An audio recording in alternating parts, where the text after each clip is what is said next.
sorry, babe. I'm an ambitious girl. You're just small time.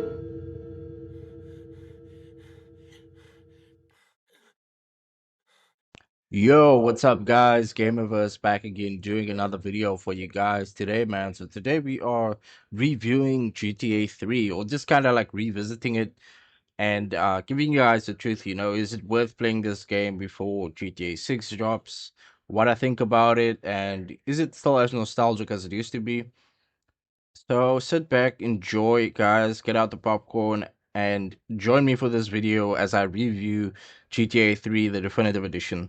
So first of all, I decided to play it because GTA 6 is coming out, and I haven't played like a GTA story game in a while. And I actually, if you guys are on my channel, you can go and check. I did a similar video for Vice City. I was supposed to play this one first, but I ended up playing Vice City first. So yeah, never mind. This is the first 3D GTA game that came out back in 2001, I believe. Yes, 2001. So I was about 1 years old when it came out. Obviously, I wasn't able to play it when the game released. I had some growing up to do. I had some fingers. My fingers needed to be bigger, so I couldn't play it. But I got a PS4, a PS2 or PS1 in 2004, I believe. And I remember playing it with my brother on the PS1 or the PS2. It was so groundbreaking because this was the first 3D game you could play where you could just get into any car, where you could explore the city, which is called Liberty City. But in actuality, we all know that it's actually based on New York City. And just like a brief overview of the game. I mean, it's one of those games that made the industry what it is now, open world games and things like that. So yeah, let's get into it, guys. I was obviously playing this game on my GTX 1660 Ti. As you guys know, I have that graphics card, 6 gig VRAM, and I'll be going over how it performed, the graphics, the visual improvements. So yeah, let's get into it, guys. So does it still make a good impression? I feel like it does actually. It's obviously more nostalgic now because the game released back in 2001, and they did this whole re definitive edition thing with GTA 3, Vice City and San Andreas. Those were those were the startup, kind of like the startup games for Grand Theft Auto, the games that really like took off when we were still a little bit younger. So now I'm 26 years old and I'm playing it again. It feels different, from back in the day when I used to play it. There's a lot of things that feel different, but they did manage to make it a more visually pleasing experience. No, it didn't get a massive visual overhaul, but it got some more shiny textures, some more shiny stuff to it. So yeah, graphics look good. It's obviously not like the ray tracing or anything. It nothing has been like remade. It's more of like they painted over old painting, but they kind of made it new with a new color and things like that. So the character models is still the same, but you will see a big difference in the lighting, how the lighting looks, the weather. I remember when the game came out in 2023, I believe, they released the definitive edition, and there was some problems with it when it came to like the weather. The rain didn't look as good, and they had to update it. But I'm happy to say that it actually looks better now. The reflections, the shadows, the updated textures looks better. Even the draw distance. I mean, back in the days, the draw distance was bad, but with this definitive edition, they had some improvements with the draw distance, and it really stands out because now you can be driving like a couple of kilometers away from a building, but you'll still be able to see it. But then again, this is a definitive edition. This is like a remaster, but it's not a remake. So keep that in mind. So yeah, you do still play as Claude. I'll get into that right now. Let's talk about the story. Let's talk about the story before we talk about the performance. The story, once again, if you guys haven't played GTA 3, it's not the first one, but like I mentioned, it's the first 3D. Grand Theft Auto. All the other two Grand Theft Autos were 2D, you could say, like a top-down type of view. But with GTA 3, you play as an escaped convict called Claude. I forgot what his surname is. Claude, and you end up finding yourself back in the game again, and you end up working for a couple of gang bosses and friends and stuff like that. So it's basically like your rise to the top type of thing, making money as Claude and just finding yourself in situations where you shouldn't be in. So playing as Claude was really cool again. Like I remember he was like the first GTA protagonist that I really like enjoyed, and he is funny and surprisingly he doesn't talk in the game. So I see how GTA or Rockstar found that particular niche because now in the GTA 5 online mode your characters can't talk as well, and with Claude being like a speechless protagonist, everything has to be interpreted from your point of view as you are playing with this protagonist. So that was really cool, and it's something that they incorporated in 2001. So that was years back, and I think it's perfect for the game. Even though I would have loved to hear him talk, but if you do get shot with him, you do get to hear him say something. He's not completely speechless. I feel like it's just selective mutism. You could call it selective mutism. So yeah, I mean, next I want to talk about the performance. Obviously, I was playing the game on PC. As you guys see the footage on screen, all of the footage was recorded on my PC. Though the game is available for PS5, PS4, Xbox Series X's, so the resolution and the graphic settings were impeccable. I was able to play the game on max settings and get a average FPS of about 60. Zero frame drops or stuttering. The GPU and CPU usage was not high at all. So the overall optimization for this game on the GTX 1660 Ti is great. It performed really well. I had no issues with it. Loading screens is really good. So they optimized the game really good. And it is an older game, so there's also that. So there's less uh GPU usage on your PC. So that's the cool thing about the game being a little bit older, I guess, and just with the resolution set up to max, it will be on 50 to 60. Obviously, depending on what GPU you have, but I mean, you could have like a 1 gig GPU and still play this game. So yeah, next I want to talk about the gameplay. So the gameplay still very much the same. There are some new Easter eggs, slightly new Easter eggs that they put in the game. The drive mechanics feel a little bit different. It doesn't feel like the original. It's improved a little bit more real, but not completely. And then the shooting feels very much the same. It's just the guns that look nice. The guns have like HD textures on them, and the combat still feels the same in my opinion. And the mission design was cool, and you get like the solid 60 missions for the main story of this game, and it's probably will take you a solid like 20 hours to complete the game depending on how fast you play. And there's also a couple of side missions that you can do in the game as well. Side missions like contracts, going answering a payphone. Remember, this game was set in 2001, so there wasn't any phone, so you have to actually go to like a payphone to get your missions and stuff like that. So the controls are similar, but there are some improvements, obviously, with haptic feedback on the Series X controller. There's some more vibration. In 2001, we didn't have vibration.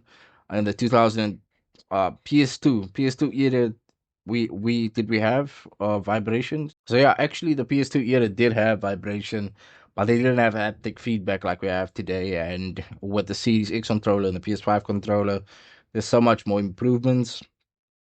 But yeah, there are some improvements in the camera improvements. There's some improvements in the camera view, the way you view the game. You get to go into cinematic mode. Checkpoints and quality of life features are also present in the game. So it's still the old game, but like I mentioned, new coat of paint, some subtle differences, and just like quality of life features.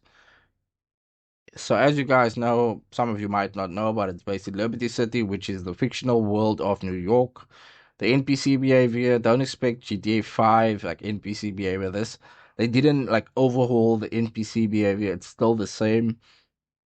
the NPCs will just like be random. Like there's gangs in on the map as well, so they would like randomly shoot at you or things like that. Traffic is Liberty City, and if you guys haven't played GTA 3, it's basically like New York City, so the traffic would be hectic. But there is many like spaces that you get, and you get to obviously just speed through the traffic if you want to. Police AI isn't that smart. It's still basically the same like the original game. The police AI isn't that smart, and you get 6 stars, I think, 5 stars, and it goes insane. Like it goes from police cars to FBI to SWAT, and then from SWAT it goes to army or military, and then it goes to choppers and things. So the police is insane in the game. The AI, especially if you go like 1-on-1 against the cops, you'll have a really good fight. Exploration is cool. The map has three islands that it's split into. As you guys know, GTA always have islands when it comes to the map. So there's always like islands attached to the map. With GTA 3, you cannot explore the entire map when you play the game. You only get access to one part of the map when you actually start playing the game, and you don't get access to another part until you complete a certain story mission. But the exploration in the game is cool. There's hidden packages to find and collectibles and stuff like that, which they added afterwards. I don't think the hidden packages was there. It might have been in the original, but there's definitely new collectibles and things that you can find around the map, which is really cool. So I did enjoy the exploration. Next, there's some story characters I want to talk about. So as you guys already know, Claude is a silent protagonist, and then you have Catalinus. He's one of the main people in the game that you actually do missions for. You get to play with the Mafia, the Yakuza, the Triad, the Italian gang. All of these gangs had some like memorable missions in the game, and the story actually still holds up today. Like, it did feel very nostalgic playing it and remembering like where Rockstar has come from. And the story definitely like holds up in terms of the voice acting. They had some really good voice acting in there. Wait here, man, while I go in and talk to Luigi.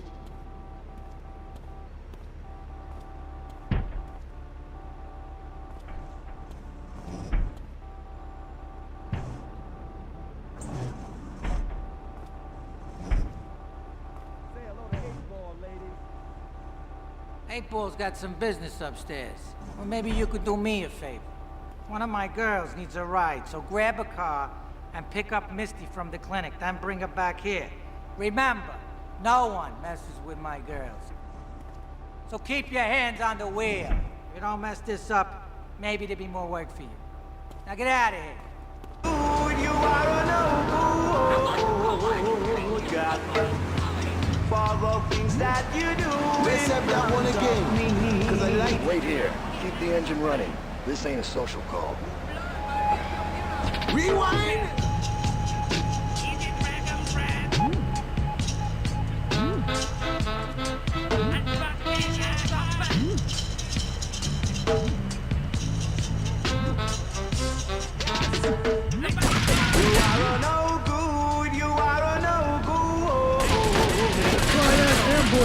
Get us out of here, kid!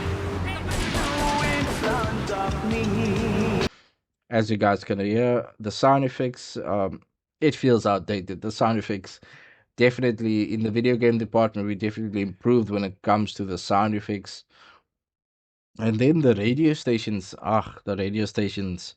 I remember it being more cooler when I was like 5 years old, 6, 7, 8 years old playing the game. But now it just feels they didn't actually like revamp the radio stations or whatever. It's still the same radio stations. You got Chatterbox, you got Flashback FM, Game FM, which plays the same hip hop songs for like there's only like 10, 12 hip hop songs that they play, or maybe even less than that. But I remember why it was funny. Like Chatterbox was definitely like a funny radio station, and the overall atmosphere of the radio was really cool. Like what they added like people talking on the show. There's always like funny stuff to look forward to and laugh at. That's what Rockstar does with the atmosphere in their games. Everything is meant to be funny, fun. Like play on. There's like a humor to everything that they do in the game when it comes to the atmosphere of the game. And I feel like it aged well. The freedom it gives players, the mission variety, and the city layout, and that sense of progression is really cool. But obviously, there are some things that didn't age well, and I will say some of the repetitive missions, the limited checkpoints, some of those missions were really tough, and and there's some stiff combat going on as well. There's a lack of swimming. Unfortunately, you can't swim in this GTA 3. Basic AI sometimes it feels a little bit basic sometimes, and the older mission design compared to like the modern GTA games, obviously you're not gonna get it. But like I mentioned, if you have played the game before, you will definitely feel nostalgic. If you haven't, if you're just trying to play this game to kind of um, get refreshed before the GTA 6 comes out, this is definitely one of the games you have to play, and it's a part of Grand Theft Auto history because just one of the games that definitely made GTA. When this game came out, there was another game called Vice City Stories, not Vice City Stories, Liberty City Stories, which was a DLC. And I remember some people playing that, but it was actually not released as a DLC. It was released as a whole nother game for the PS2. But those are the things that might have not aged well. Like I mentioned, there are no technical issues that I had trouble with, like no animation issues or things like that. It's super stable on PC. So yeah, is it worth playing for before GTA 6? Definitely. I feel like if you wanna get the history of everything and just hunt achievements, if you're a returning fan, definitely like if you're interested in the history of GTA, even if you are just a new player, like want to find out, if you'd like it, definitely. It's one of those games you gotta give it a try. If you haven't played it, it's gonna feel different, but if you did, it's gonna feel super nostalgic. And final verdict, what score am I giving this game out of 10? It's a good game. I mean, it's one of Rockstar's oldest games, and I think I'm going to give it or rate it on the graphics, the gameplay, the story, performance, and the fun factor, and a little bit of replay value. It does have some replay value. This is my third time finishing it. I remember when I played it on PS2, I finished it twice, and replaying it now in 2026 would be my third time completing the story and completing the overall game. And I think it deserves a 7.5 out of 10. A solid 7.5 out of 10 for GTA, the definitive edition. So, yeah, guys, let me know what you think. Let me know if you guys have played it. Let me know if you're planning on playing it. If you've played it, let me know what you think about the world, the player freedom, the silly radio stations, and the crazy New York that we remember, or sorry, Liberty City. Yeah, let me know what you guys think. Of course, like the video if you did enjoy it, guys. I do appreciate that. And also, please subscribe to my channel. I've been Gamerverse, guys, and I'll see you in another video.